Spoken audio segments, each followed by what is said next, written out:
हरि ओम. पूजनीय स्वामी भक्त डॉक्टर सुषमाताई वाटवे यांनी लिहिलेल्या स्पर्श परिसाचा या ग्रंथमालिकेतील दुसऱ्या भागाचं वाचन आपण ऐकत आहोत.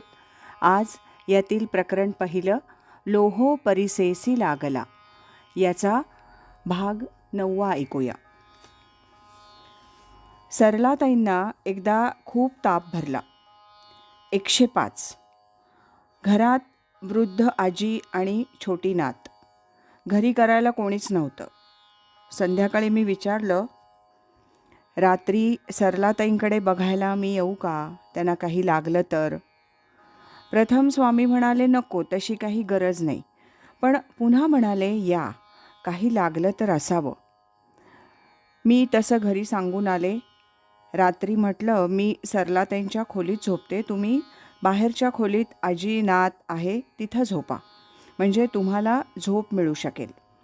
लगेच स्वामी म्हणाले, नाही, तसं नको, मी सरलाताईंच्या खोलीत झोपतो, त्यांना रात्री काही लागणार नाही, त्या शांत झोपतील. मला जरा आश्चर्य वाटलं. सरलाताईंच्याकडे लक्ष ठेवण्यासाठी तर मी रात्री राहणार होते, पण स्वामींच्या पुढे काही बोलणं शक्य नव्हतं. आणि खरंच रात्री सर्व मंडळी जी झोपली ती पहाटेच जागी झाली. नंतर माझ्या मनात आलं, प्रत्यक्ष स्वामी तिथे असताना आपण काळजी काय करणार, आणि आपल्यासाठी कुणाला त्रास होऊ नये ही स्वामींची इच्छा. 1982 स्वामींनी पुणे ते पणजी 15 दिवसांचा प्रवास करण्याचं ठरवलं. त्यात कराड, सातारा, कोल्हापूर, रत्नागिरी, पावस आणि पणजी असा परमार्थ प्रचाराचा दौरा होता. त्यासाठी 2 खाजगी गाड्यातून स्वामी सरलाताईंसह 10 स्त्री पुरुष जाणार होते. एक दिवस मला स्वामींनी विचारलं, तुमच्या येण्याचं काय? मी म्हटलं, मला माहीत नाही, आपलं पूर्वीच ठरलं आहे, मी कुठे यायचं कुठे नाही ते तुम्हीच ठरवायचं आहे. तुम्ही चला म्हणालात तर मी ग्रंथ टेप रेकॉर्डर घेऊन निघणार, नको म्हणालात तर नाही. स्वामी म्हणाले, तुम्ही यायचं आहे कारण एवढे कार्यक्रम होणार, अनेक मंडळींच्या भेटी, प्रश्नोत्तरं होणार, ते सर्व तुम्हाला टेप करता येईल. ज्या गावी आम्ही उतरू तिथं आधी जाऊन सर्व व्यवस्था करणं, कार्यक्रमापूर्वी कार्याचा परिचय करून देणं, ही सर्व कामं तुमच्याकडेच आहेत. पण तुम्ही आमच्याबरोबर न येता स्वतंत्रपणे यायचं. तसं प्रवासात त्या त्या गावची व्यक्ती तुमच्याबरोबर असेल, तुमची राहण्याची व्यवस्थाही ती मंडळी करतील. स्वामींना सद्गुरू या नात्यानं अनेक मंडळींना त्यांच्या त्यांच्या प्रकृतीनुसार सांभाळून न्यावं लागेल. सर्वांनी आनंदात राहावं, प्रसन्न मनानं आपली साधना आणि आपापली कामं करावीत, ही स्वामींची इच्छा. मला वाटे, गप्पा गोष्टीत वेळ न घालवता प्रत्येक मिनिट कारणी लावावं. त्यामुळे थोडी गंभीर प्रकृती, कार्याकडे लक्ष जास्त. बऱ्याच दिवसांच्या सहवासामुळे स्वामी सरलाताईंचं खाणं पिणं, सवयी, विचार यांची माहिती झाल्यामुळे प्रत्येक ठिकाणी त्यांची व्यवस्था नीट व्हावी असा माझा प्रयत्न असे. त्यांचा प्रवास सुखाचा, सुरळीत व्हावा यासाठी दक्षता घेणारी साधक मंडळी प्रवासात त्यांच्याबरोबर होती. ठरल्याप्रमाणे प्रवास सुरू झाला. प्रत्येक गावी आधी जाहीर केल्याप्रमाणे सकाळी स्वामींसमवेत ध्यान, सत्संग, भेटीगाठी, संध्याकाळी प्रवचन असा कार्यक्रम सुरू होता. प्रत्येक ठिकाणी लोकांचा प्रतिसाद फारच चांगला होता. नवीन लोकांचे परिचय होत होते. अनेकांच्या घरी स्वामीजी जात होते. सर्वांचा उत्साह अपूर्व होता. स्वामी सरलाताईंचा वयाच्या 65तील उत्साह पाहून आम्हाला दमलो असं कधी वाटलंच नाही.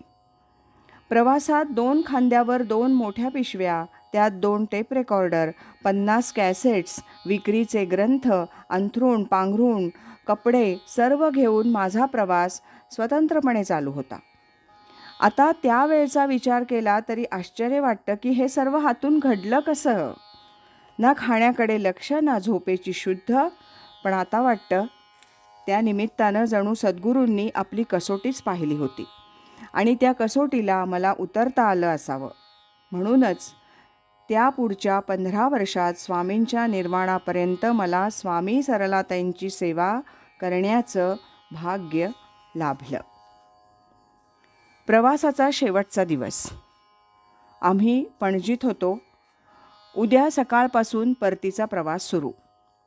स्वामी, सरलाताई आणि मी तिघे होतो. रात्री झोपण्यापूर्वी स्वामी म्हणाले, सर्व प्रवास चांगला झाला. कार्यक्रम ठरल्याप्रमाणे पार पडले. लोकांचा उत्साह खूप होता. सर्व ठिकाणी व्यवस्था फारच चांगली ठेवली होती. आता परत जायचं. उद्या तुम्ही आमच्याबरोबर गाडीतून चला. सर्व सामान एकत्रच बांधा. त्याप्रमाणे मी रात्रीच सर्व सामानाची बांधाबांध केली. सकाळी नित्याप्रमाणे ध्यान झालं. ध्यानातून उठल्यावर स्वामी एकदम म्हणाले, तुम्ही इथून परस्पर पुण्याला जायचं. आम्ही रत्नागिरीला आज राहून उद्या पुण्याला येऊ. मला काहीच कळेना, हे खरं बोलतात का चेष्टा करतात. काल रात्री तर म्हणाले आपण एकदम जायचं आणि आता म्हणतात तुम्ही परस्पर जा. मी विचारलं, लगेच मिळेल त्या गाडीनं जायचं का? हो. इथल्या मंडळींना लगेच रिझर्वेशन करायला सांगा. तुमचं सामान स्वतंत्र काढून घ्या. मी अवाक झाले, पण असं का म्हणून स्वामींना विचारण्याचं धाडस झालं नाही. माझं काय चुकलं म्हणून स्वामी असं सांगतात? काल रात्रीनंतर कुणी इथं आलं नाही, कुणाचा फोन नाही, मग स्वामींच्या विचारात असा बदल का झाला? मी थोड्या नाराजीनं सर्व सामान सोडून पुन्हा वेगळं करून बांधलं. गाडीचं तिकीट काढायला सांगितलं. माझ्या डोळ्यात अश्रू दाटून येत होते. आमची सर्व साधक मंडळी तिथं आली. काय झालं ते कुणालाच कळेना. स्वामी तो विषय टाळून इतर गोष्टी बोलत होते. सर्वांचा निरोप घेऊन स्वामींसह सर्व पुणेकर मंडळी गेली. मी संध्याकाळी पुण्याच्या गाडीत बसले. मी एकटीच होते. रात्रभर प्रवास होता, पणजी ते पुणे. प्रवासभर एकच विचार डोक्यात होता, स्वामींनी असं का केलं? प्रवास संपला. स्वारगेटवर गाडी उभी राहिली. अजून उजाडलं नव्हतं. मी उतरले तर एक मध्यमवयीन गृहस्थ अनोळखी माझ्या पुढे उभे. तुम्ही बाळासाहेब वाकडेंच्या प्रवचनाला जाता ना? त्यांनी विचारलं. हो, पण तुम्ही कोण? मी आश्चर्यानं विचारलं.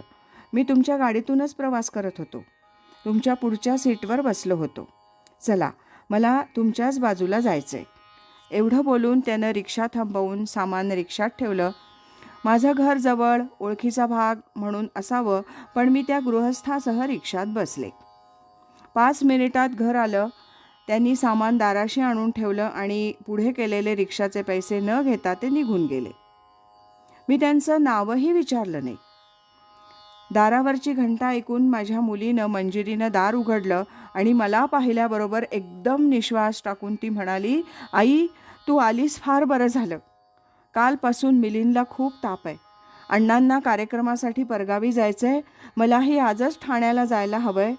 आम्ही अगदी काळजीतच होतो. मिलिंदजवळ कोण? पण तू आलीस, बरं झालं. माझ्या डोक्यात चटकन प्रकाश पडला. म्हणूनच स्वामींनी मला ताबडतोब पुण्याला जायला सांगितलं. पण मला काळजी वाटू नये म्हणून मिलिंद आजारी आहे हे सांगितलं नाही. शिवाय एवढ्या लांबचा प्रवास, रात्रीची वेळ, मी एकटी, म्हणून सोबत कोण आलं होतं? कारण त्यानंतर ती व्यक्ती पुन्हा कधीही मला भेटली नाही. सारंच आश्चर्य वाटण्याजोगं.